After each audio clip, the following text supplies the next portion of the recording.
ඇත්තම කිව්වොත් ගොඩාක් සපෝටිව් කෙනෙක් දර්ශන අයියා කියලා කියන්නේ. මම දන්නේ මේකෙන් තමයි ගොඩාක් දේවල් තීරණය වෙන්න යන්නේ. මම චිත්‍රපටය කරනවද බලාපොරොත්තු ගොඩක් එක තමයි ඉන්නේ. ඉතින් සැප්තැම්බර් 3 වෙනිදා වෙනකන් තමයි ඉන්නේ ප්‍රේක්ෂකයන් අතරපත් කරන්නේ.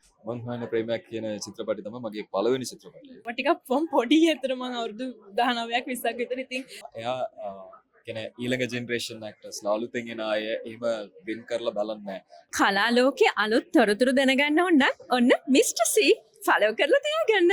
මං හොයන ප්‍රේමයක් මූවී එකේ මාධ්‍ය දර්ශනයත් එක්ක තමයි මිස්ටර් සී අපි එකතු වෙලා ඉන්නේ. ඉතින් මාත් එක්ක ඉන්නවා අද මං හොයන ප්‍රේමයක් මූවී එකේ ප්‍රධාන රංගනයෙන් දායකත්වයේ දෙන දර්ශන් සහ අභිලාෂී ආයිබෝන් දෙන්නටම. ආයිබෝන්. මට මුලින්ම කියන්න ඕනේ බට්ටිච්ච කියන කෑල්ල පොඩ්ඩක් කියලා පෙන්නන්න බලන්න. බට්ටිච්චි ඔහොම නෙමෙයි ඒක කිව්වේ නේ.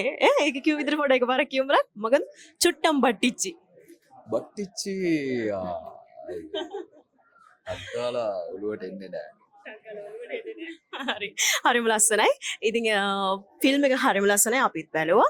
ඉතින් මුලින්ම කතා කළෙමු ෆිල්ම් එක ගැන. මේක ඔයාට නංගන පුරුදු තැනක් නෙමෙයි සිනමාව කියලා කියන්නේ. ඉතින් අභිලාෂී කොහොමද?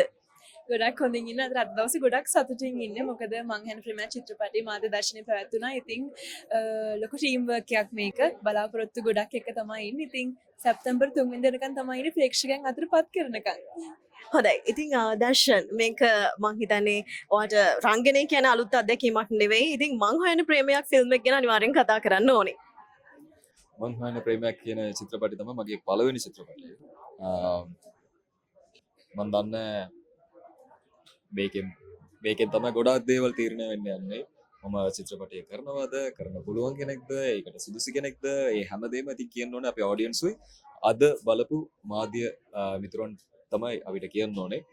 ඉතින් ඔයගොල්ලන්ගේ කමෙන්ට්ස් ටික එනකන් තමයි මම බලාගෙන ඉන්නේ. මොකද ඩිරෙක්ටර් එකකින් කොහොමද මට හොඳ කමෙන්ට්ස් හම්බ වෙනවා. අපි දෙන්නටම හොඳ කමෙන්ට්ස් හම්බ වෙලා ඉවරයි. හැබැයි එතනින් එහාට මම ඩිරෙක්ටර් තුල අපි හැමෝම බලාපොරොත්තු වෙන්නේ ඔයගොල්ලන්ගේ කමෙන්ට්ස් ටිකට. ඉතින් ඔයගොල්ලෝ තමයි කියන්න ඕනේ. දැන් දර්ශන අයියගේ පළවෙනි ෆිල්ම් එක. ඉතින් අභිලාෂී ඔයාට දර්ශන අයත් එක්ක රඟපානකොට කොහොමද දෙන්නට දැන් සාමාන්‍ය දර්ශන අයියගේ ලැන්ග්වේජ් එක පොඩ්ඩක් වෙනස්. සිංහල උච්චාරණය කරනකොට ඒක වෙනස්. ඒක හරිම කියුට් නේද? ඉතින් කොහොමද රංගනයෙන් දෙන්න දායකත්වයේ දෙනකොට ඔයාට කොයි වගේ අත්දැකීම්වද තියෙන්නේ දර්ශන අයත් එක්ක රඟපානකොට? කියන්නේ සිංහල උච්චාරණය වෙනස් කියලා වෙනසක් තිබුණේ නැහැ. වෙනසක් තිබුණේ නැහැ. ඇත්තටම ඒ කියන්නේ දර්ශන අයියා ගැන ඇත්තටම කියනවනේ ටැමිල් ඇක්ටර් කෙනෙක් වුණාට මම නම් එහෙම ටැමිල් කියලා හිතෙන්නේ නැහැ. එයා අපිට එක වගේම තමයි අනිත් ඇක්ටර්ස්ලා වගේම තමයි. හැබැයි ඇත්තම කිව්වොත් ගොඩාක් සපෝටිව් කෙනෙක් දර්ශන අයියා කියලා කියන්නේ. ඉතින් මට ලොකු සපෝට් එකක් හම්බුණා. මොකද ඇත්තටම මම මේ නිර්මාණයට දායක වෙනකොට තව ටිකක් පොඩි ඇත්තට මම අවුරුදු 19ක් 20ක් විතර. ඉතින් දර්ශන අයියා කියලා කියන්නේ හොඳ ගයිඩ් එකක් මට ගයිඩන්ස් එකක් දුන්න කෙනෙක්. ඉතින් thank you so much. මම හිතනවා ප්‍රේක්ෂකයෝ ආදරය කරයි කියලා අපි දෙන්නගේ කෙමිස්ට්‍රි එකට thank you දුන්න සපෝට් එකට. ඉතින් එහෙම තමයි.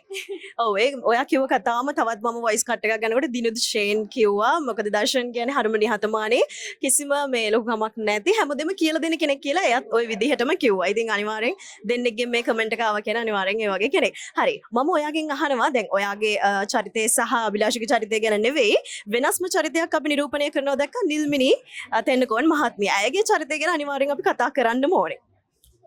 අකත් එක්ක මේ වගේ චරිතයක් රඟපාන්න තියෙනවා කියන්නේ මං හිතුවේ කොහොම වෙයිද මොකද එක්සර සීනියර් ඇක්ටර්ස් කෙනෙක් එක්ක අපි ඒ වගේ චරිතයක් ප්ලේ කරන්න යන්නේ කියන එක ගැන මම පොඩක් ඩවුට් වෙලා තමයි හිටියේ. හැබැයි නිල්මිනී අක්කා කොහොමත් ඊටත් කලින් ඇවිල්ලා මම සෑහෙන ඉවෙන්ට්ස් වල මම එයාව හම්බෙලා තිනවා. එයා කියන්නේ ඊළඟ ජෙනරේෂන් ඇක්ටර්ස්ලා අලුතෙන් එන අය එහෙම වින් කරලා බලන්නේ නැහැ. එයා අපි හැමෝටම කියන්නේ equal විදියට ට්‍රීට් කරන කෙනෙක්. සෝ ඒකට නිල්මිනී අක්කා තමයි ඉන්නවා කියලා දැනගත්තට පස්සෙත් පොඩි සතුටක් ආවා. ඒ කියන්නේ එතනින් එහාට ඉතින් අපිට හිතන්න දෙයක් නැහැ. එයා කියලා දෙනවා ගොඩක් දේවල්.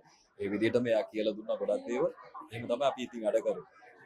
හොඳයි. ඉතින් මං හොයන ප්‍රේමයක් දක්ෂ රංගන ශිල්පීනියන් රැසක් මෙහි රංගනයෙන් දායකත්වය දෙනවා. ඉතින් ඔබට අපි ආරාධනා කරනවා ප්‍රේමයේ විතරක්ම හොයන ඔබට හොඳම ෆිල්ම් එකක් ඉතින් ඉස්සරහට ලිස් කරාට පස්සේ අනිවාර්යෙන්ම ප්‍රේමයෙන් ඉන්න ඔබ අනිවාර්යෙන් ඇවිල්ලා බලන්න ඕන නිර්මාණයක්. එහෙනම් මිස්ටර් සී අපිත් එක්ක එක්තුනට බොහොමත්ම ස්තුතියි. විශේෂයෙන්ම ඔබගේ සිනමා දිවියට අපි සුබ පතනවා. ඔබත් සියලුම වැඩ කටයුතු සියල්ලක්ම සාර්ථක වෙන්න කියලා මිස්ටර් සී අපි ප්‍රාර්ථනා කරනවා. Thank you so much.